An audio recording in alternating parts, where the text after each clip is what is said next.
So Dr. Ananth, you have been associated with the Mehta Family Foundation for a number of years and closely associated with Mr. Mehta himself. Can you tell me what was your initial motivation to get associated, to join the foundation and to participate in all the activities that they are doing? So I guess the initial motivation was simply, in some sense, to give back. We've gotten so much. I have gotten personally so much from India, and this notion that we could somehow contribute a little back to Indian society was probably my starting motivation. But then we ended up in a case where this was such a strong group of people to work with, and then it became personal as well. So, certainly I'd known some of the other people who we work with, namely Professor Subramaniam, for over 30 years now. Right. And of course, this gave me an opportunity to work with him. But then we also, as we connected, I connected more and more with Rahul and the rest of the members of the foundation. It was just an incredibly committed, selfless group. And that became a second motivation as well.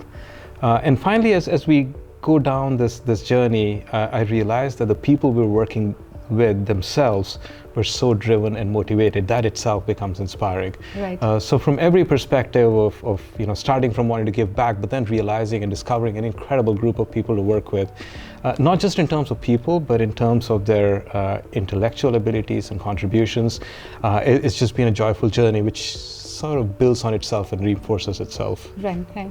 So the foundation, mainly the core contribution that they are doing is towards academic endeavors and capacity building in India. So from your experience and from your involvement with them, what's the one key thing that you would say is their main, I wouldn't say USP, but something that they are doing brilliantly? So once again, this is my perspective, and this is, clearly they're doing a lot, but if you force me to say what is one thing they do, it is that they really look at how they can make a big difference. Make a big difference intellectually, make a big difference in people's lives. So this is not an exercise in, hey, how can I brand myself as well as I could, or perhaps how can I go to the best institution and make it perhaps a little better. This is more an exercise in how could I create human equity? How could I push science in ways that would otherwise not be pushed? How could I create opportunities for people who might otherwise not have the same opportunity? So if you force me to say what is one thing that the foundation contributes better than perhaps many others, it simply is that it has made a difference in people's lives in ways and in places and among people that benefit the most. So the incremental impact is massive, it's significant, and this is something the foundation does exceptionally well. Right. You also are involved when the inception of a school happens. You're one of the core members who is involved in conceptualizing it, when helping the new schools come up with their curriculum, get a research direction, etc. So how do you tackle things like these? Like, how do we decide what's a good direction to take, and where does a certain domain, for example, a medical or a AI, like where are they supposed to go? How do you decide things like these? So there are multiple steps to your question. So the question first is, how does the foundation pick an area and a school and decide that this is where we want to invest in? And that's a very joint decision. We have many conversations. As you probably well know, the foundation gets a large number of proposals in very, very different disciplines. And much as the foundation might want to invest in all of these different disciplines, there's only a finite amount of resource, both human resource and of course monetary resource available. So the foundation certainly has to make a decision on where it provides best value. And that notion of best value is some combination of where they can find the best expertise, where they can make the most difference. For example, things like human health, things like emerging fields like AI, perhaps important fields like sustainability. These are important fields in themselves, but they're also fields where the foundation has some intellectual capital that they can make a significant difference. So that's sort of the first answer to your question. How do we go about picking, should we fund something in AI? Should we fund something in sustainability or human health? The second is where we can make a difference specifically with respect to India. Right. So for example, when you think of human health, There's certainly a lot of conditions and pathologies that are very specific to India. Others are not going to solve our problem for us. We have to solve those problems. So it behooves us to create human capital in these areas where you're trying to find a vaccine for dengue. The West does not have an interest in dengue. They do not have dengue virus. We have to do that here. You take other examples, think of sustainability. Our challenges of sustainability are quite different from other people's challenges of sustainability. We are a country of 1.5 billion people. Solutions that work in the West will not work for us. So we have to invest in those. So that's the second criteria where we can make the most difference. And finally, a lot of that also goes to the schools and the people that propose these things. Is the concept novel? Is the execution novel? There are incredible great ideas that come to the foundation. Yeah. The foundation has to, unfortunately, down select some of these based on a number of these criteria. And that's how we sort of seed these things. The second part of your question is, given that you have now identified a question, how do we build curriculum? I think a lot of that goes to perspective. So, God, I've been a professor for about 30 years, and I dare say I've probably seen a lot of how different disciplines have evolved. We also see challenges from different perspectives. So certainly we've seen a lot of the challenges as they exist in the West. And being from here, we also have some sense of the culture and the kind of challenges we have here. And some combination of those with a recognition of what is important in the field itself, right, gives shape to how a curriculum should be structured, not just for solving problems, but for creating the workforce of tomorrow, for providing opportunities for students themselves. So it's not just about saying, hey, you know what, we're going to teach people AI as it relates to India.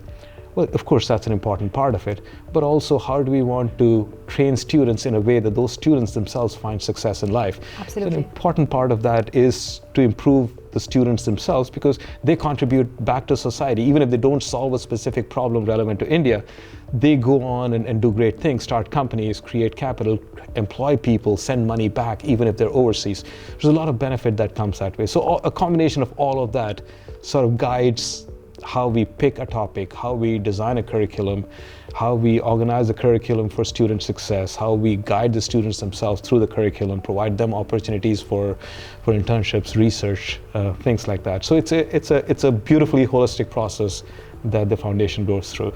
Right. Also, in some of the domains, the foundation has managed to be quite a catalyst in creating new programs, not just as an added field, but also in identifying and initiating an idea of a program or of a domain in this academic scenario. So apart from having challenges of even convincing people to take up the domain and take up the challenges, even research, even faculty, all of human resources, all of that becomes a challenge to channel in the right direction. Absolutely. So how does that work out, or how do you navigate things like these to drive it towards not just the right direction, but even the acceptance of the idea? Yeah.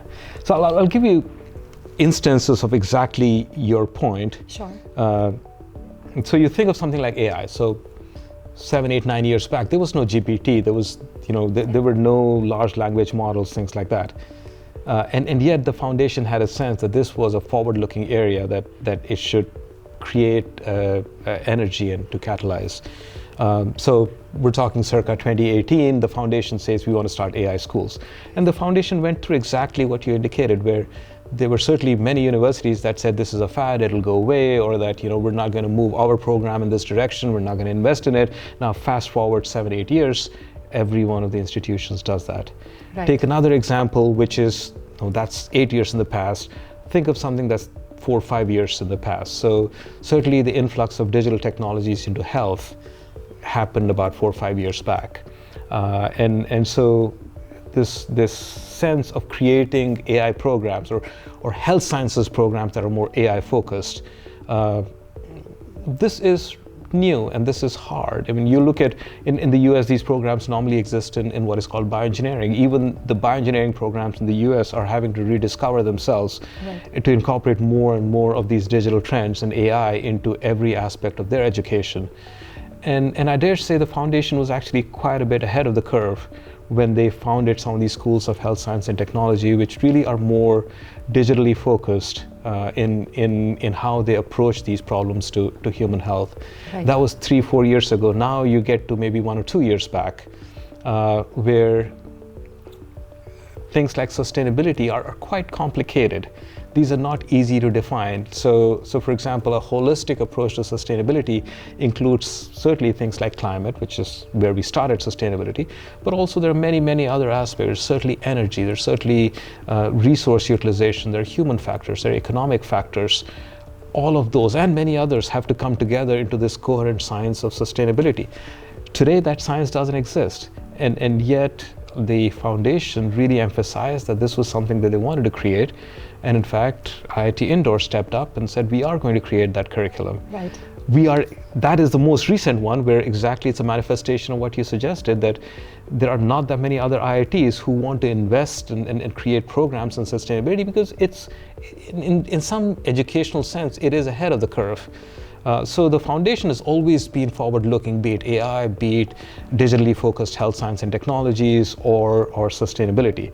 So it's always, this is part of where the value of the foundation comes. If something were obvious and easy, somebody Right. else would have done it. Right. And so the intellectual value of the foundation comes precisely in those areas where it's not quite obvious, and you have to bring the community along. So your question was, how do you get the community to believe in this thing? That's not an easy problem. So you create programs, you show value, you graduate students, you show that those students can succeed, and that those students create value to society. And once you can do all of those things, people will come around.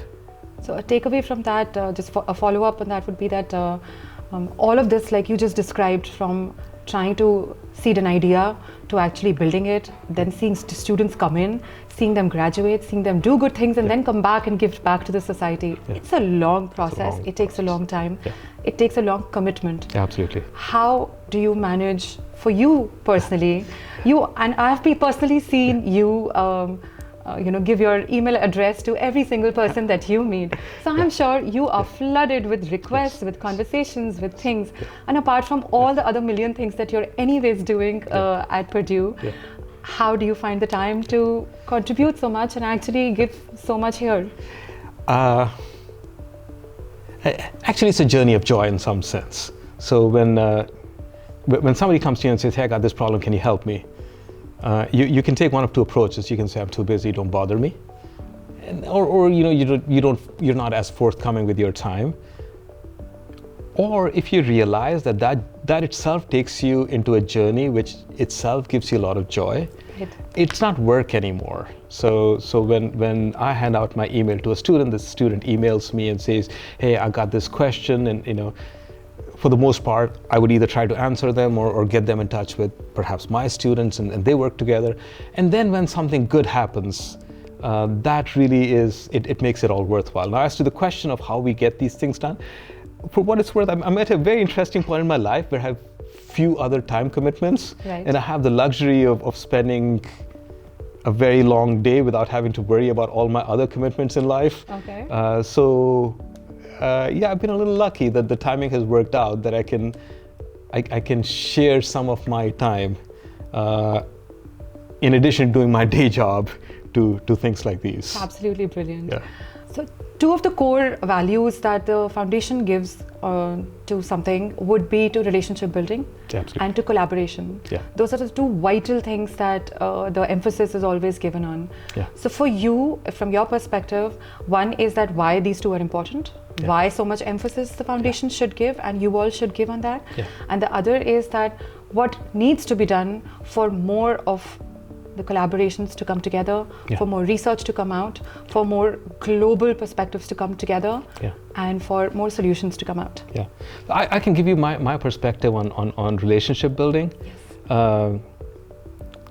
I think in this sense, what we're trying to do is everybody's trying to take a big leap here. So going back 2 questions out, the foundation is investing a lot, not just in money, but also in time, into areas that really are not the popular areas of the day. Absolutely. These are new areas. Everybody's taking a chance. The foundation is taking a chance, but equally, the Indian stakeholders are taking a chance. Students are taking a chance. I mean, at the end of the day, it's, time and money for the foundation, but for the students, it's their entire life.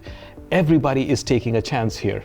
And if there's not trust, where we believe that we are all doing this for the right reasons, it just doesn't work, in my opinion.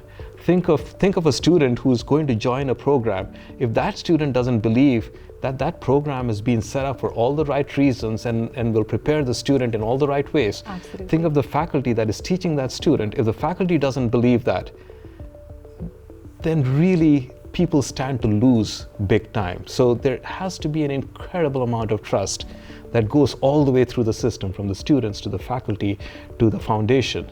Absolutely. And that is at the core of relationship building. If we don't build positive relationships, there's no trust. There is no trust, the whole thing breaks down. So that goes to the question of trust.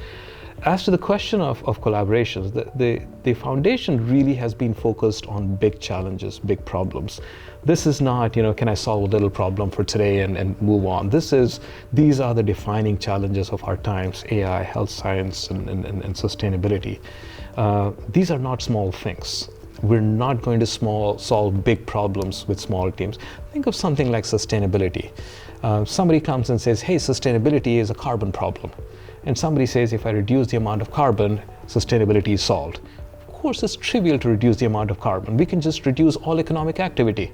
You reduce, I don't know if you remember when we had the early days of COVID, all of the economic activity was suppressed. Delhi had clean air. So right. it's easy to solve one problem in isolation of the other problem. Right. You do this in such a way where you've suppressed economic activity, people don't do as well. So now you got the human factors and the economic factors in place. So you say, okay, now I have to solve the sustainability problem in the context of the economic problem. Your team just got a little bigger.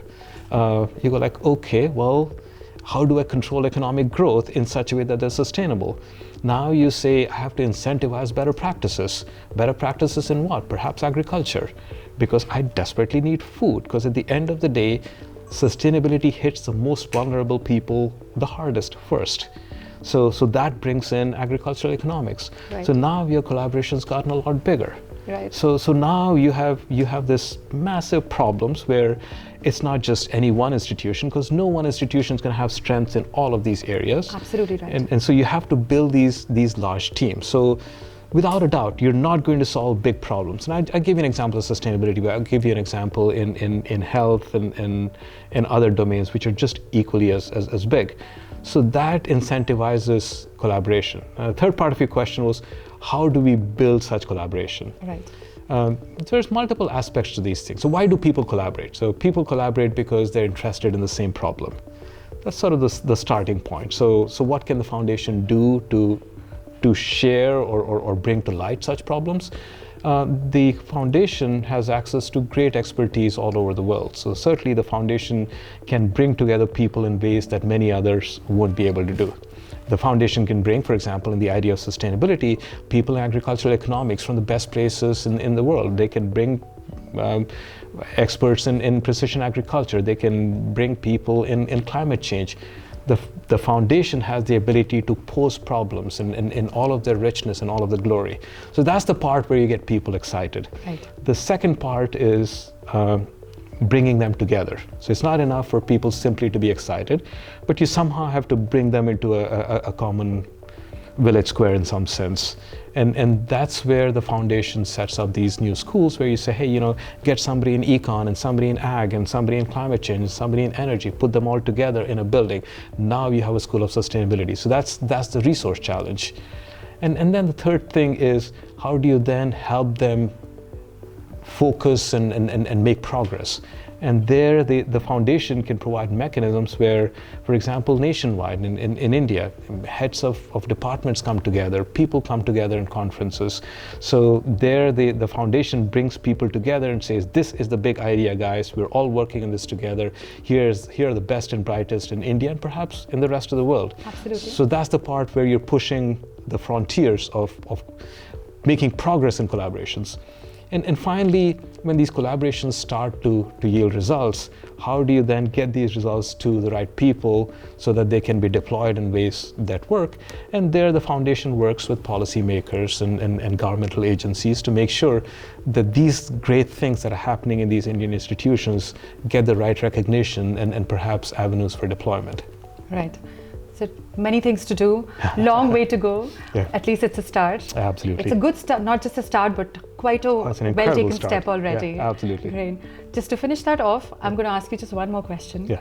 In all the things that you're involved in with the foundation, whether it be listening through long presentations of pitches, listening to long presentations of architectures, sitting through maybe faculty recruitments, deciding what the curriculum should be or advising on what the curriculum should be, and then lastly interacting actually with students, whether it's physically or online, etc.